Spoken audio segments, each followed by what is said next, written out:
My name is Darcy Ingram and I am 32 years old. 3 days before my wedding, my dad called. It was a Tuesday. I was in my workshop trimming roses for the centerpieces, soil under my nails, playlist on low, and the caller ID said, "Dad," so I picked up with my elbow because my hands were wet. 6 words. That is all it took. "I am not walking you down the aisle." I set the pruning shears on the counter, wiped my hands on my jeans, said nothing for maybe 5 seconds, which does not sound long until you are the one counting. "Vanessa says it would upset her," he said. "My sister." Vanessa, 3 years older, married, 2 kids, and apparently still the center of every decision my parents make, even mine. "Your sister is going through a rough time, Darcy. Her marriage, you know." I did know, but this was my wedding, not hers. 10 minutes later, my mom called to finish the job. "Go solo. Stop making drama. Lots of modern brides walk alone." She said it like she was reading a brochure. 48 hours later, 200 people would turn around when those barn doors opened, and the man holding my arm would not be my father. Welcome back to Calm Drama Stories.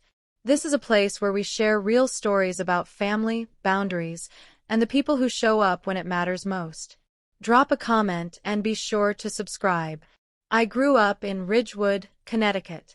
White clapboard houses, leaf blowers on Saturdays, the kind of town where everyone knows your mailbox but not your middle name. Vanessa was the bright one. Straight A's, debate team captain. Piano wrestles where my parents sat front row with the camera. My dad introduced her at neighborhood cookouts the same way every time. "This is Vanessa. She is going to be a lawyer." He said it like it had already happened. I was the one who came home with dirt on my knees. I built a greenhouse in the backyard when I was 14. Scrap wood from a neighbor's renovation. Plastic sheeting from the hardware store. A hinge I pulled off an old cabinet. It stood 7 foot tall and it was not pretty. But it grew tomatoes the size of my fist by August. That year, my school science fair fell on the same Saturday as Vanessa's regional spelling bee. I entered my greenhouse tomatoes, heirloom seeds, controlled soil pH, growth journal with daily photos. I won first place. Blue ribbon pinned to my poster board by the time my dad walked in. He walked in 40 minutes late. The judges were already stacking chairs. "Sorry, kiddo." Vanessa's event ran long. He glanced at the ribbon, nodded, said, "Good job." The way you say it to a stranger's kid at a checkout line. Then he checked his phone. That greenhouse stayed in the backyard for 9 years. I repaired the hinge twice. Replaced the sheeting once. My mom called it an eyesore. My dad called it nothing. He never mentioned it again. But it kept growing tomatoes every summer whether anyone noticed or not. My high school graduation was on a Thursday in June. That same week, Vanessa got her acceptance letter to Columbia's MBA program. My parents decided to combine the celebrations into one dinner at Restore Luca downtown. 3 speeches were given. All 3 were about Vanessa. My dad raised his glass to our Colia girl. My mom wiped her eyes and said she always knew. Vanessa thanked them for believing in her. I ate my pasta and clapped in the right places. No one mentioned my diploma. I had graduated with a 3.7 GPA and an acceptance to the University of Connecticut's horticulture program. I paid my own application fee from the landscaping jobs I had been running since sophomore year, mowing, weeding, planting beds for 6 neighbors at $40 each. When I told my mom about the horticulture degree, she set her coffee mug down and looked at me like I had said something in another language. "That is not a real career, Darcy." 5 words. She said them once to my face and apparently many more times behind my back. Ruth Kellerman, our neighbor, 3 doors down, and my grandmother, Ella Laner's closest friend, told me years later that she overheard my mom on the phone with her sister saying the same thing. "Darcy is studying gardening. I do not even know what to tell people." Vanessa's MBA tuition was paid in full by my parents. 22,000 a year. I know the number because Donna, my mom, mentioned it at Thanksgiving like it was a public service announcement. My tuition, I paid myself. Landscaping in the summers. Greenhouse work on campus during the school year. Student loans for the rest. Nobody announced my balance at the dinner table. Vanessa married Preston Hale 3 years after Colia. Investment banking. Charcoal suit at the rehearsal dinner. Cufflinks that cost more than my truck payment. My parents glowed at the wedding like they had personally arranged the stock market. Then the grandchildren came. Lily first, now 5. Owen 2 years later, now 3. My dad retired from his insurance firm the same year Owen was born, and those 2 kids became the center of his universe. He drove to Vanessa's house in Darien 3 times a week. He built Lily a swing set. He read Owen the same train book 47 times because Owen screamed if he stopped. Vanessa noticed. She noticed the way you notice a lever you can pull. The first time she used the kids was over Christmas seating. Vanessa wanted the head of the table. My dad gave it to her. The second time was about a family photo. Vanessa wanted it retaken without me in the background. My dad asked me to step aside. The third time I heard it myself. Speaker phone. My dad did not realize I was in the kitchen. If you walk her, I will not bring the kids to Christmas. My dad paused. I could hear his breathing through the phone. Then Vanessa's voice calm and practiced. I mean it, Dad. It is too much for me right now. You know what I am going through. My dad said, Okay, Nessa. Okay. My mom walked into the kitchen 30 seconds later, saw my face. She knew I had heard. Her response was not an apology. She is their mother, Richard. Do not push her. That was the hierarchy. Vanessa, then the grandchildren, then my parents' comfort, then somewhere below the property taxes. Me. I met Marcus Delaney on a Tuesday in April 3 years ago. I was planting a rain garden for the county drainage project along Route 12. He was the structural engineer building the bridge 60 yards upstream. We both showed up at 6:30 in the morning. We both drank black coffee from thermoses. He saw me hauling a bald root system out of my truck bed and walked over without being asked. Need a hand? I have got it. I know, but my coffee is done and I am bored. That was the first sentence Marcus ever said to me that was not about drainage grades. Our first date was a nursery tour and then tacos from a truck in the parking lot. He had dirt on his boots. I had dirt on mine. It was the most natural evening of my life. He introduced me to his dad 2 weeks later. Frank Delaney, 63, retired carpenter. Hands like leather gloves someone left in the sun too long. He lived alone in the same house he had built with Marcus's mom, who died of pancreatic cancer 8 years earlier. There was a workshop in the back with sawdust on every surface and a radio tuned to a classic rock station that I am not sure he ever turned off. Frank called me kiddo by week 3. By month 2, he had built me a bookshelf for my workshop. White oak sanded smooth dovetailed joints. He carved my initials on the inside of the left panel. DI small enough you would miss it unless you knew where to look. I run my fingers over those letters every morning when I open the shop. You got dirt under your nails, he said the first time he visited my greenhouse. Good. Means you built something today. Nobody in my family had ever said that to me. Marcus proposed in the botanical garden I designed for the Ridgewood Public Library. It was an October evening, and the Japanese maples were turning that deep burgundy that makes people stop their cars. He got down on one knee next to the stone bench I had set into the path 2 summers earlier. I said yes before he finished the question. That night, I called my parents. My dad picked up on the 4th ring. I told him. There was silence for about 3 seconds. Then, congratulations. Not I'm happy for you. Not tell me everything. Just the word you say when a coworker announces their promotion. My mom took the phone. Is he from a good family? She did not ask if I was happy. She did not ask about the ring or the garden or the evening. She asked about his family, the way she might ask about his credit score. I said. His dad is a carpenter. Silence again. The kind where someone is choosing not to say what they are thinking. I sent the wedding invitation by hand. I designed it myself. Botanical illustrations along the border. Pressed fern on the inside flap. I drove it to their house and left it in the mailbox because I did not want to watch them open it. I also asked my dad to walk me down the aisle. He said yes quickly, almost reflexively, like someone agreeing to hold a door. Marcus said what he always says when I give my parents a chance they have not earned. He put his hand on my knee and looked at me with those steady brown eyes. You know who they are, Dar. I know, but I want to give them one more chance. He nodded. He never tells me what to do with my family. He just makes sure I have somewhere soft to land afterward.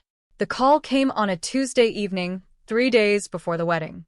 I was in the workshop trimming the last roses for the centerpieces. 14 arrangements, each one hand tied. The radio was playing something with a fiddle, and I was humming along when the phone lit up on the workbench. Dad. I wiped my hands on my jeans and picked up. Darcy, I need to tell you something. His voice was the one he used when he was about to deliver bad news to a client. Steady, but detached. Professional avoidance. I am not going to walk you down the aisle. The pruning shears were still in my other hand. I set them down slowly. The way you set something down when you're not sure you can hold it without breaking it. Vanessa says it would upset her. Dad. Vanessa is not getting married. I am. She says seeing me give you away would be too painful right now. Her marriage is going through a rough patch. You know that. So my wedding day is about her feelings. Silence long. I could hear the television in his den. Some game show. I am sorry, Darcy. I did not yell. I did not cry. I asked him one question. The only one that mattered. Did Vanessa threaten you with the kids again? More silence. Then his voice dropped lower, as if someone might hear. She said if I walked you, she would not bring Lily and Owen to Christmas. There it was, the lever. The same lever she had been pulling for years, and he had been folding to every single time. His grandchildren traded for his daughter's wedding day, and he chose the trade without blinking. Okay, Dad.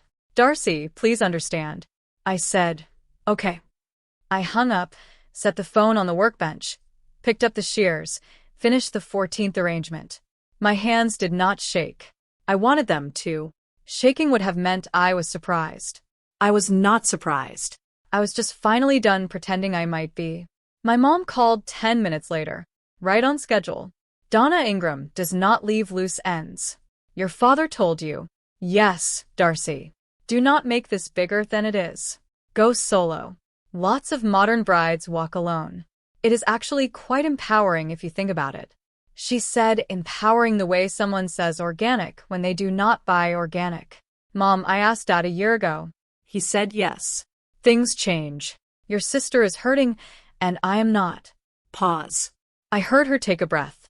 The measured kind, the kind she uses before she says something she has already decided is reasonable. You have Marcus. Vanessa has no one right now. I almost laughed. Almost. Because the math of it was so perfectly Donna. Vanessa's pain outweighed mine because Vanessa's pain always outweighed mine. Not because it was larger. Because it was hers. Stop making drama, Darcy. This is not the hill.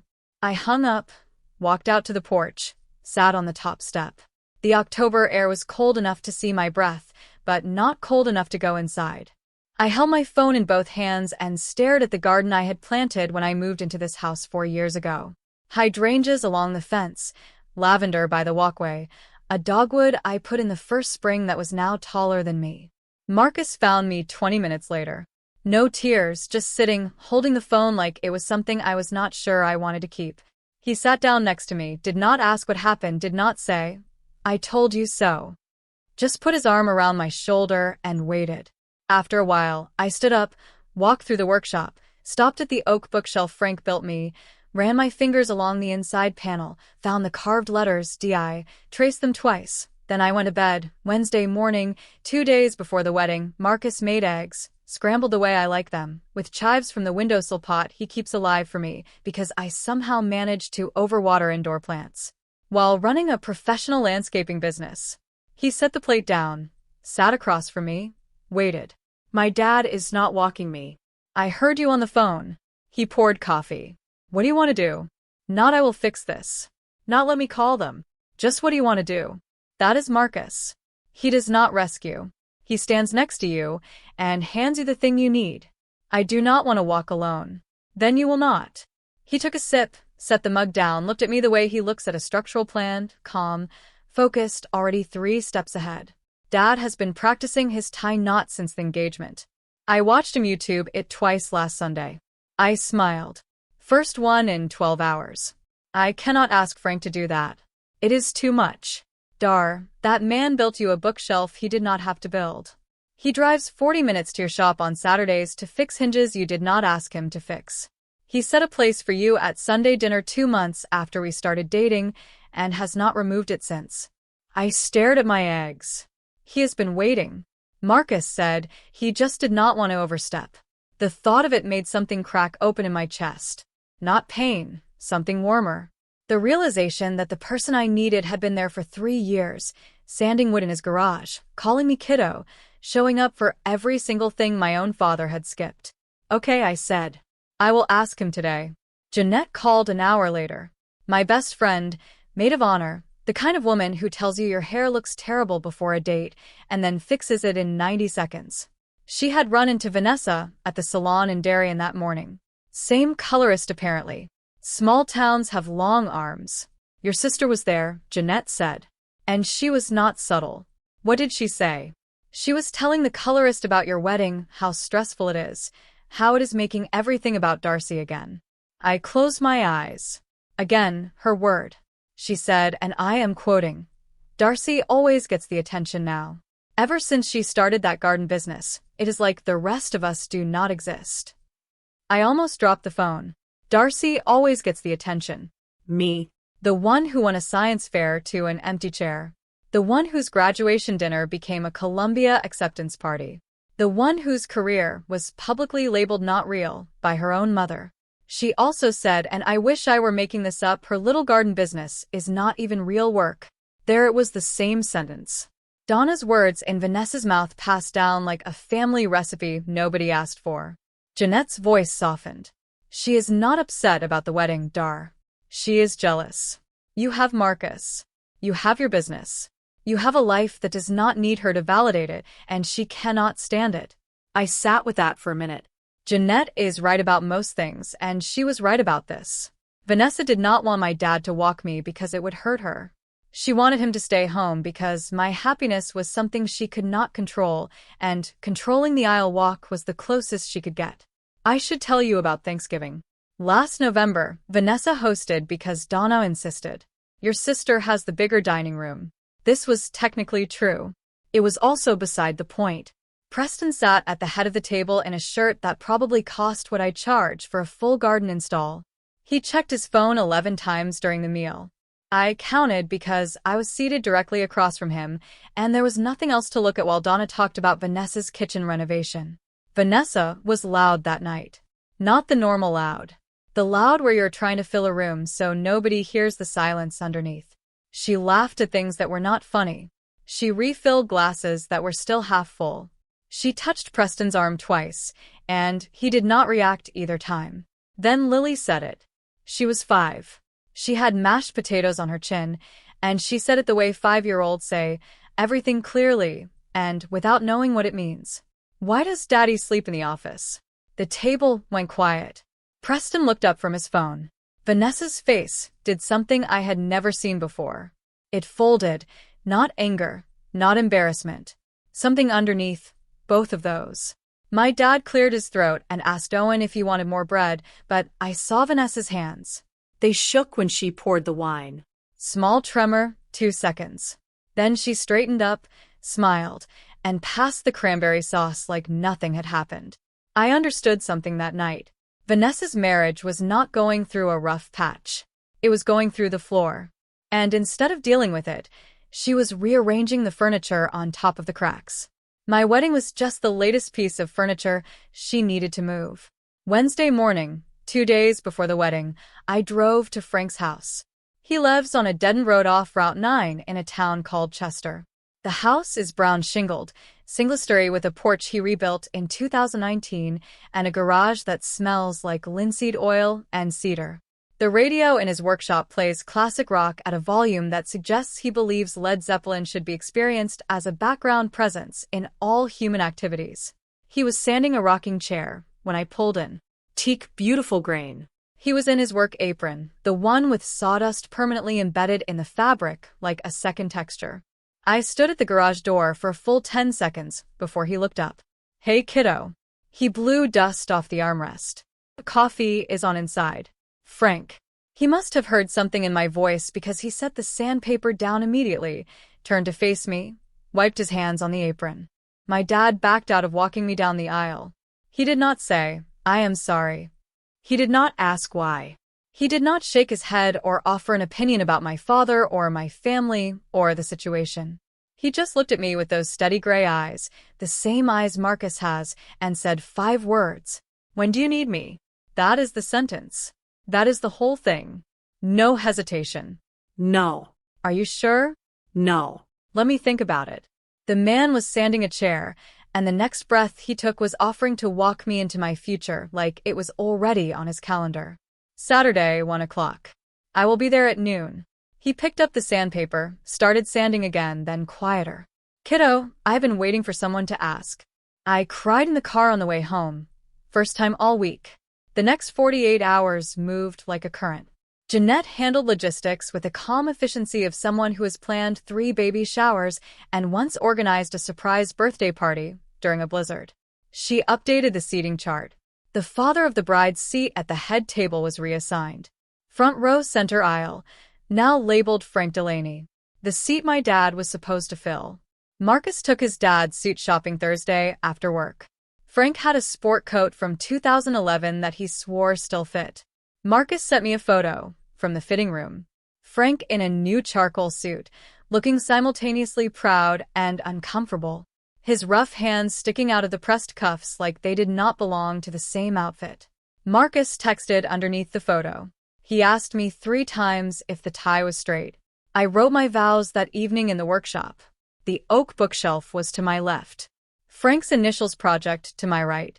A cutting board he had started for our wedding gift and thought I did not know about. I wrote by hand on the back of a landscape sketch.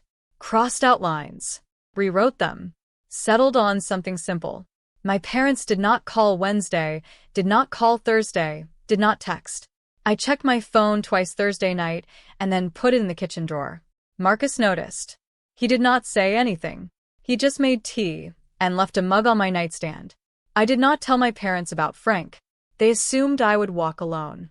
Let them assume the doors would open Saturday and the answer would be standing right next to me. Thursday afternoon, 2 days before the wedding. I was reorganizing the centerpieces in the workshop when there was a knock at the front door. Ruth Kellerman, 68 years old, silver hair, always pulled back. She lived 3 houses down from my parents and had been my grandmother Ella Lehner's closest friend for 40 years. When Ella Lehner died 11 years ago, Ruth was the one who sat with her at the end. She was also the one who told me about Donna calling my career gardening behind my back. Ruth stood on my porch holding a yellowed envelope. "Your grandmother asked me to give you this," she said the week before she passed. "She told me to hold it until you were getting married." Ruth's eyes were damp. "I have been carrying it for 11 years, Darcy. I was beginning to think it would outlast me."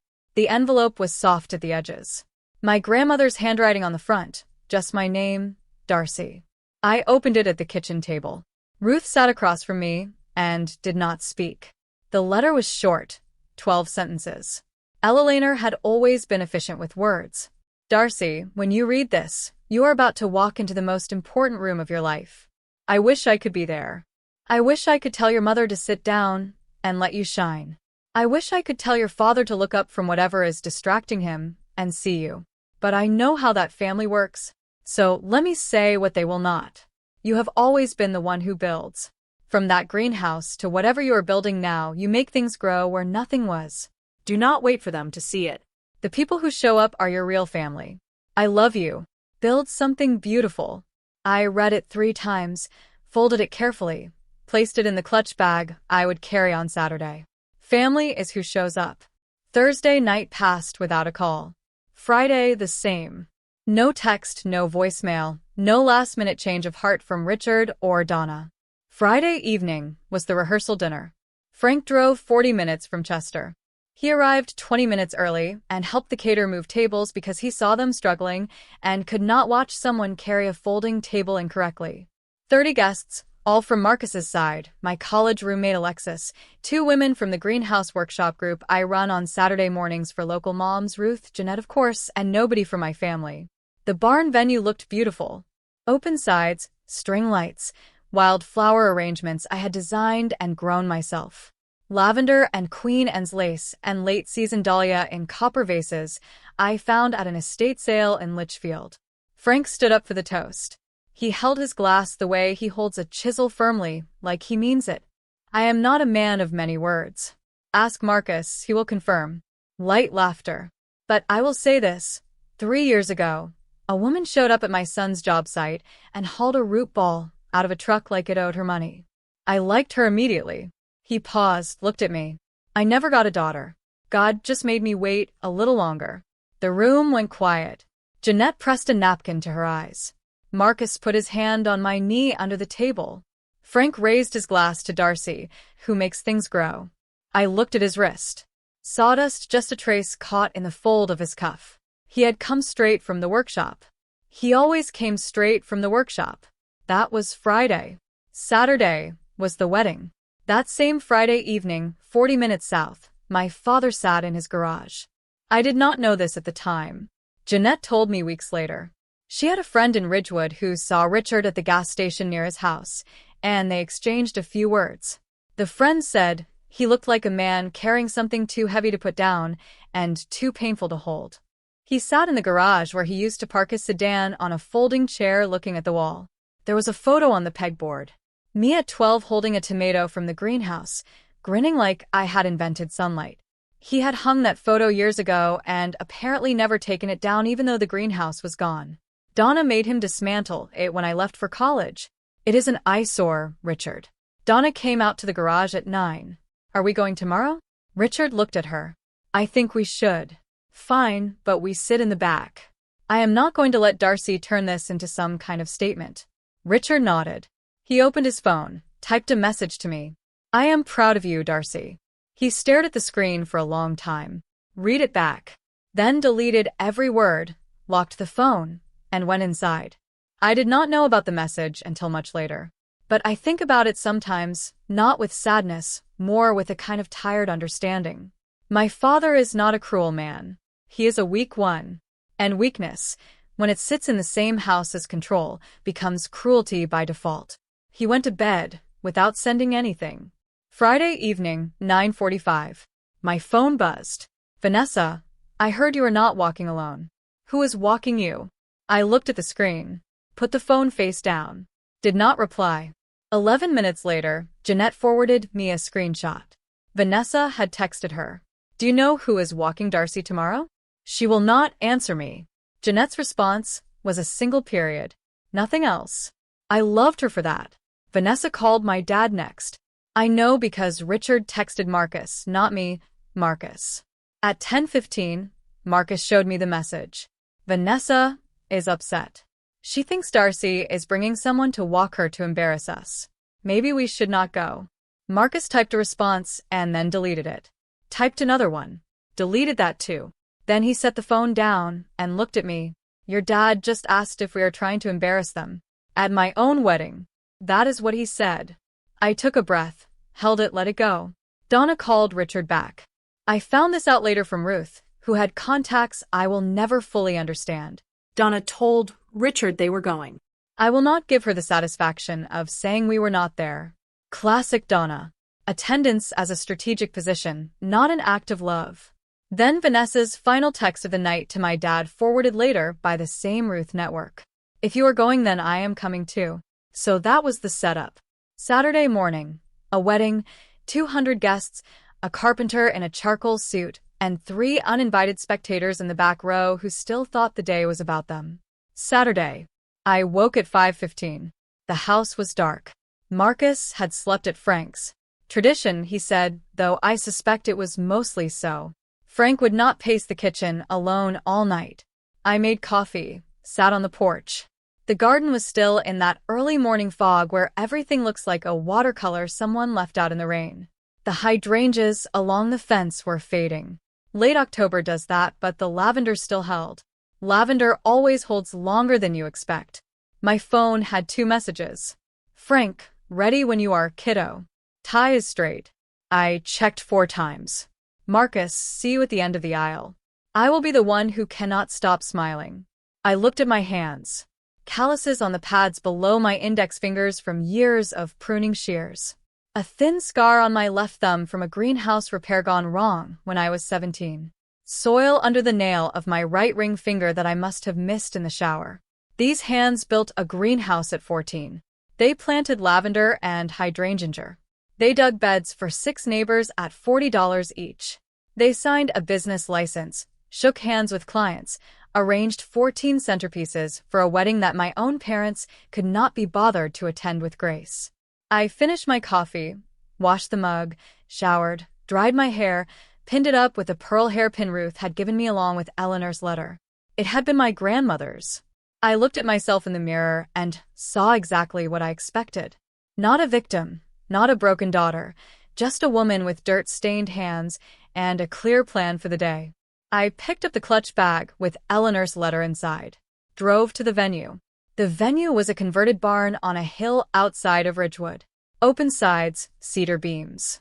The kind of place that looks like it has been hosting weddings for a century but was actually a dairy barn until 2016.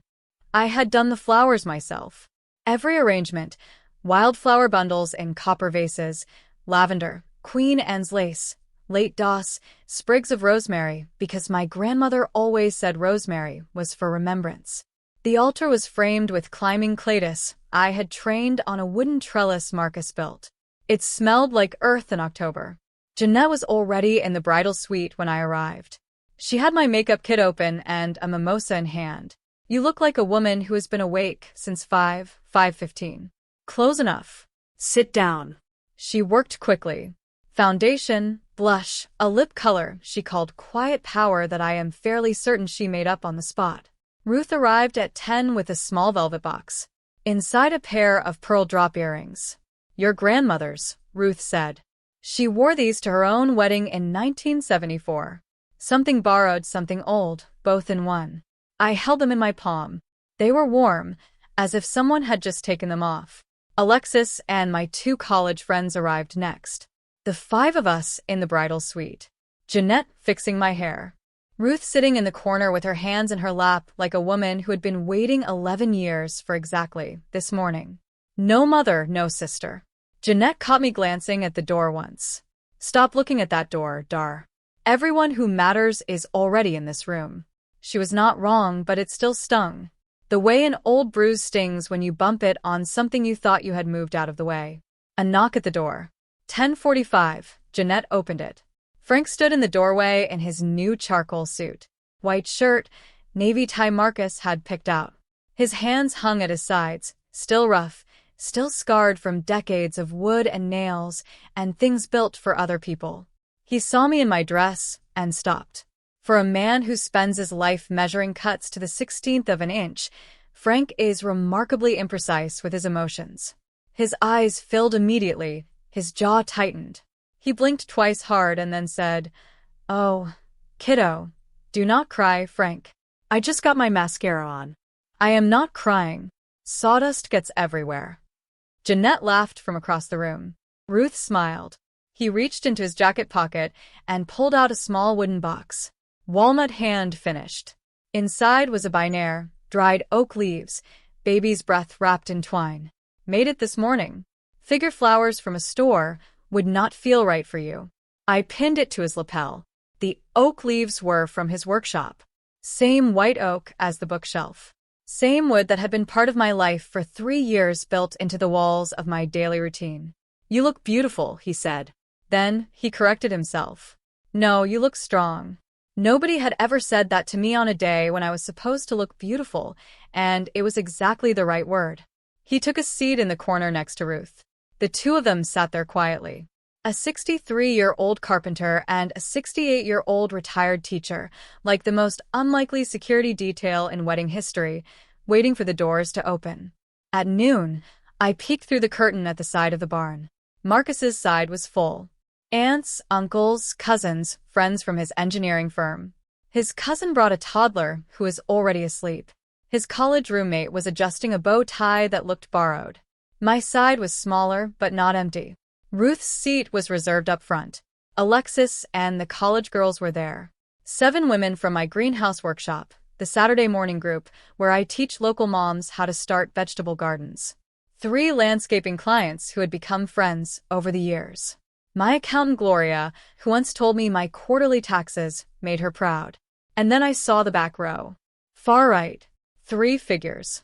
Richard in a dark suit looking at his shoes. Donna sitting rigid with her purse on her lap, like a shield.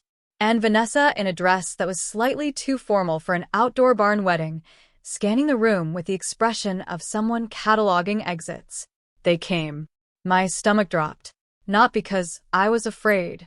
Because for 1 second, one stupid reflexive second, my heart said, maybe they are here to make it right. Then I watched Donna lean over and whisper something to Richard. And he nodded without looking up, and I knew they were not here for me. They were here, so they could say they were here. Attendance as alibi. I let the curtain fall, turned back to the room. Jeanette was adjusting her bouquet. Frank was brushing something off his sleeve. Ruth was reading Eleanor's letter one more time. I had shown it to her that morning, and she had cried quietly for 3 minutes. The coordinator stepped in. 15 minutes. The music started at 1 o'clock sharp. A string quartet Marcus had found through a friend. They played something soft and ascending. I do not know the name, but it sounded like sunlight moving through trees. The bridesmaids walked first, Alexis, then Sarah, then Jeanette last. Jeanette paused at the door and looked back at me. Okay. Then she stepped through, and the aisle swallowed her in white light. Silence. The brief held breath kind where 200 people go still at once, and the only sound is the wind through the open sides of the barn. The coordinator touched my arm. Ready? I opened the clutch bag, took out Eleanor's letter, read 1 line. The last one. The people who show up are your real family. I folded it, put it back, closed the clasp. Frank stepped beside me. He offered his arm. His sleeve was crisp, but his hand was the same. Rough, warm, calloused from 40 years of building things for people he loved. I placed my hand on his forearm and felt the steadiness of a man who does not shake. You good? He asked. I am good. Then let us go show them what showing up looks like. The barn doors swung open. Light flooded in. October sun, low and gold, catching the dust motes in the air like someone had scattered glitter by hand. 200 heads turned. And there we were, Frank Delaney and Darcy Ingram, a carpenter and a gardener. Neither one of us related by blood. Both of us exactly where we were supposed to be. I felt his hand cover mine on his arm. Steady, warm. The rough grain of decades of work pressed against my skin. He took the first step, and I matched it. We walked. I did not look at the back row. I did not need to. I looked straight ahead where Marcus stood at the end of the aisle with wet eyes and a grin that said everything his words would say later. This was my wedding day. And I was not walking alone. The doors were open. 200 people saw. And the man holding my arm was not my father by blood. He was my father by choice. If you have ever found family outside of blood, someone who showed up when the people who should have did not, hit subscribe and stay with me because what happened next is a moment I will carry forever. The aisle was 60 feet long. I know because I measured it myself during the venue walkthrough in August. 60 feet of reclaimed oak planks. The irony of walking on oak toward a future given to me by a man who built with it was not lost on me, though I did not think about it at the time. At the time I was counting Frank's steps, left, right, slow, and steady. The same rhythm he uses when he planes a board. Measured, intentional. The kind of pace that says I have done this before in my bones, even if I have not. The gasp started about 10 steps in. Not loud, just the small involuntary sounds people make when they are putting together a story in real time. Guests who knew Jeanette's friends, the greenhouse workshop moms, Gloria, my accountant. They smiled and pressed tissues to their eyes. Guests who did not know looked at Frank and then scanned the room for someone who looked like a father of the bride and found a man in the back row who would not meet anyone's eyes. I did not look at Richard. I want to be clear about that. I did not turn my head, did not search for his face, did not give him the satisfaction of a glance or the cruelty of a pointed one. I looked at Ruth, who was dabbing her eyes in the front row, at Jeanette, standing at the altar, hand over her mouth, at the greenhouse workshop moms, 3 of whom were openly weeping. Then I looked at Marcus. He stood at the end of the aisle, hands at his sides, eyes full. He nodded once at Frank, not a greeting, but a thank you, the kind of nod men exchanged when words would take too long. And the moment is already perfect. In the back row, I am told Richard half stood, caught himself on the pew, sat back down. Donna grabbed his arm. Vanessa stared straight ahead with an expression that Ruth later described as a woman watching a door close that she cannot reopen. We reached the altar. The officiant smiled. She was a woman named Reverend Keene, short, gray-haired. The kind of voice that makes you feel like everything will be fine even when it will not. Who gives this woman in marriage? Frank cleared his throat. He is not a man who speaks to crowds. He builds for them, fixes things for them, feeds them Sunday roast, and sends them home with leftovers. But he does not address them. Today he did. Her family does. A pause, then quieter, like he was saying it to me rather than the room. All of us who showed up. The room exhaled. I heard a soft sob from the front row. Ruth. Jeanette's mascara was already done. Gloria was using her program as a fan and a tissue simultaneously. Frank turned to me, took both my hands, squeezed once. His grip was the same grip that shaped the bookshelf, the cutting board, the binaire, the same hands. Go get married, kiddo. He placed my hand in Marcus, stepped back, walked to the front row, center aisle, sat in the seat that had been labeled with his name that morning, the seat my father was supposed to fill. Marcus leaned in and mouthed 2 words to his dad. Thank you. Frank nodded, folded his hands in his lap. I noticed sawdust on his right cuff. He always had sawdust on his right cuff. I turned to Marcus. The ceremony began. When it came time for vows, I said what I had written in the workshop 2 nights earlier next to the oak bookshelf on the back of a landscape sketch. I choose you, and I choose the family we build, not the one we were given, the one we make with our hands every day from the ground up. Marcus said his vows. I do not remember the words. I remember his eyes. We were married at 1:27 in the afternoon. The reception started at 2. Same barn, tables rearranged, string lights on. The band played something acoustic and warm. People danced. Owen, Vanessa's 3-year-old, ran between tables, chasing a balloon that had escaped its anchor. Lily sat on Richard's lap and asked for cake. At 3, Frank stood up for his toast. The room quieted the way rooms do when they can feel something real about to happen. I am going to keep this short because Marcus told me if I talked for more than 2 minutes, he would play me off with a trombone. Laughter. I do not own a trombone, so I believe him. He held his glass.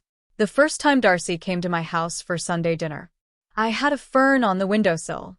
It was dying, had been dying for a year. I had given up on it.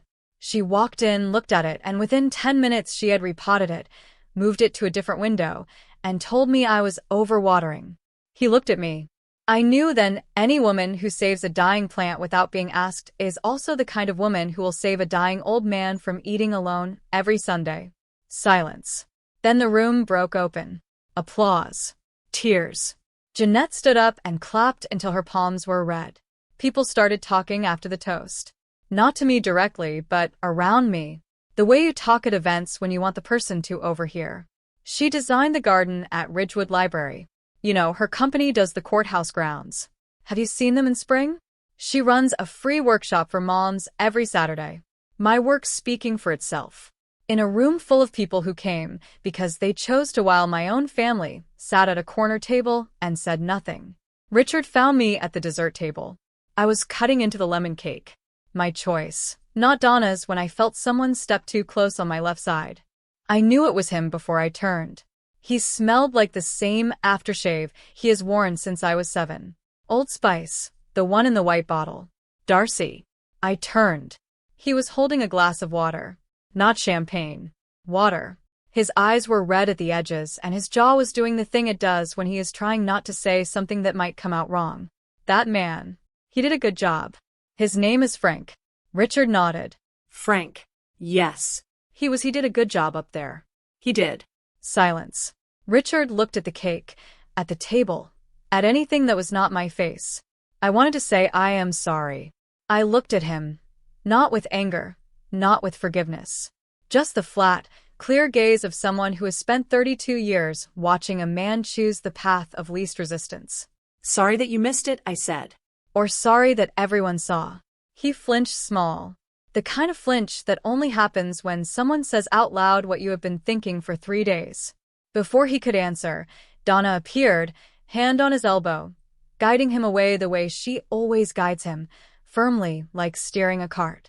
Richard, come sit down. She leaned toward me as she turned him away. Voice low, controlled, the same tone she used on the phone Tuesday night. Do not make a scene, Darcy. I picked up the cake knife, set a slice on a plate. I am not the one making scenes, Mom. I am cutting cake. She walked away. Richard followed. He always follows. The father-daughter dance was at 4, except it was not a father-daughter dance. It was Frank and me on a barn floor under string lights to a song Marcus picked. An acoustic cover of Lean on Me that made Jeanette cry for the 3rd time. Frank danced the way he builds, carefully with attention to where his feet were going.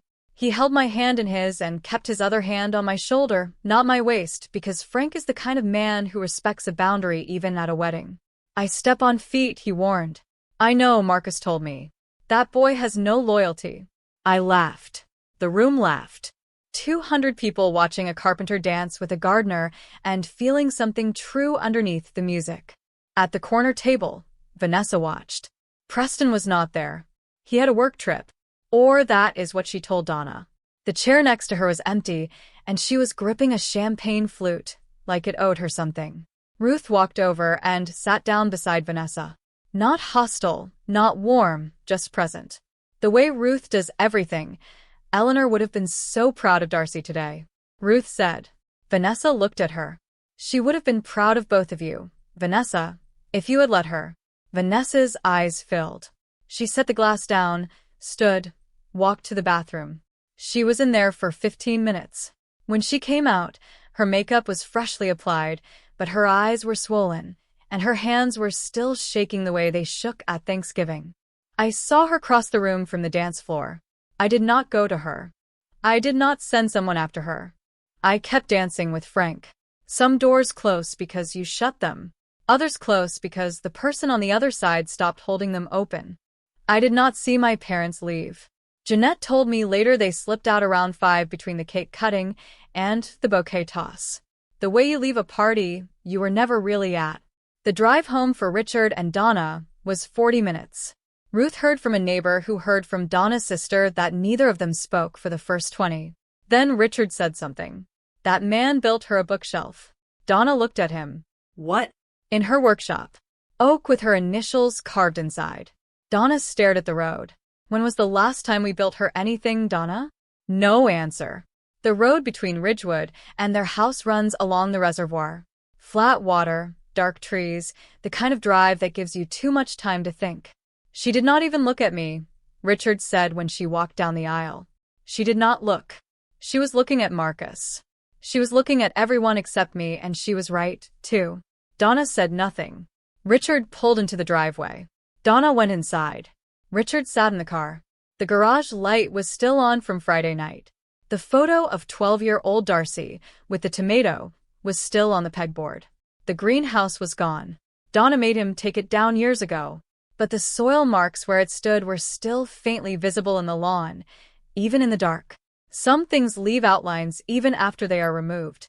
Richard checked his phone. No message from Darcy. No message coming. The wedding was over. His daughter was married. A carpenter had done what he was supposed to do, and the seat labeled Frank Delaney at the front of the church was the loudest statement anyone made all day. Without saying a word, He went inside and closed the door. Monday morning, 2 days after the wedding, I opened the workshop at 7. Same as always, new order on the desk. Landscape design for the children's wing garden at Ridgewood Memorial Hospital. 12,200 square feet. Sensory plants for kids in recovery. Texture gardens. Things you can touch and smell and hold. Marcus brought coffee at 8. Black chives on the windowsill still alive. Frank came by at 9 with a cutting board he had been working on for weeks. Cherry wood inlaid walnut stripe down the center. For the newlyweds, he said, as if he had not walked me down the aisle 48 hours ago, as if it was just another Saturday. I set it on the counter next to the bookshelf he built 3 years ago. Same man, same hands, same showing up without being asked. My phone buzzed at noon. One text from Richard. Can we talk? I read it. Set the phone face down on the drafting table. Opened the hospital garden plans. Started sketching the sensory path. Rosemary for memory. Lavender for calm. Mint for energy. Plants that give you something just by being near them. The greenhouse I built at 14 was 7 foot tall and grew tomatoes for one family. This one would be 12,200 square feet and grow healing for children who needed it. I picked up my pencil, drew the first line of the path, then the second, then the border beds, then the entrance arch outside. The October light moved through my workshop window and caught the carved letters on the inside of the bookshelf. DI small enough to miss, deep enough to last. I did not answer the text. I had work to do. 2 weeks after the wedding, Vanessa called. I was on a job site, the hospital garden, measuring drainage grades, when her name appeared on my screen. I almost let it go to voicemail. Almost.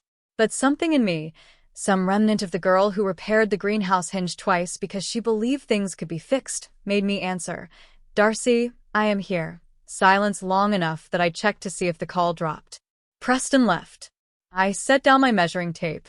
He moved out last week, took his things while I was at the grocery store, left a note on the counter. I waited. Vanessa's breathing was uneven. Not crying, trying not to cry. I just thought you should know. Okay. Another pause. Then her voice broke. Not dramatically, not the way she performs for my parents, but quietly, like a crack in a wall that has been spreading for years and finally reached the surface. I thought if I could keep Mom and Dad focused on me, it would fill the gap. Preston was not there. The kids were not enough. I needed to be the center of something.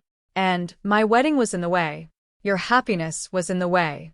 I let that sit. I did not comfort her. I did not attack her.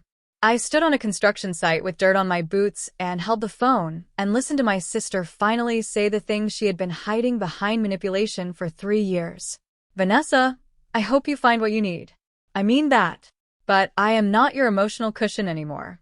I cannot be the thing you lean on while you push me down. She cried quietly. I let her. Then I said goodbye and went back to measuring. A letter arrived the following week. Handwritten. My father's handwriting, small, tilted, the penmanship of a man who learned to write in a school that still used fountain pens. Not a text, not a call, a letter mailed with a stamp. Postmarked Ridgewood. I opened it in the workshop alone, standing next to the bookshelf. Darcy, I should have walked you down that aisle. I knew it when Vanessa asked me not to. And I knew it when your mother told me it would be fine. And I knew it when I sat in the back row and watched another man do what I was supposed to do. I chose wrong. I have been choosing wrong your whole life and telling myself it was easier. It was not easier. It was just cowardly. I let your sister use those children as a wall between us. I let your mother tell me that keeping the peace was the same as being a good father. It was not. Keeping the peace meant keeping you at a distance, and I did it because I was too afraid of what would happen if I pushed back. Frank earned what I threw away. He showed up. I did not. I do not expect you to forgive me. I do not think I would forgive me either. But I want you to know that the photo of you holding that tomato is still on my wall. And I wish I had told you then what I should have said 1,000 times since. I am proud of you, Darcy. I always was. I was just too weak to say it out loud. Dad. I read it twice, folded it, placed it in the desk drawer next to Eleanor's letter. 2 letters, 2 very different weights. I did not reply. I used to think family was the people you were born to, the ones who shared your blood, your name, your dinner table. I do not think that anymore. Family is the man who drives 40 minutes to your workshop on a Saturday to fix a hinge you did not ask him to fix. Family is a letter in a yellowed envelope from a woman who has been gone 11 years. Family is who shows up. That is my story. 3 days of silence. One letter from a grandmother and a carpenter who said yes before I finished asking. If this reminded you that family is a choice, not an obligation, share it with someone who needs to hear it. Thank you for being here. See you in the next.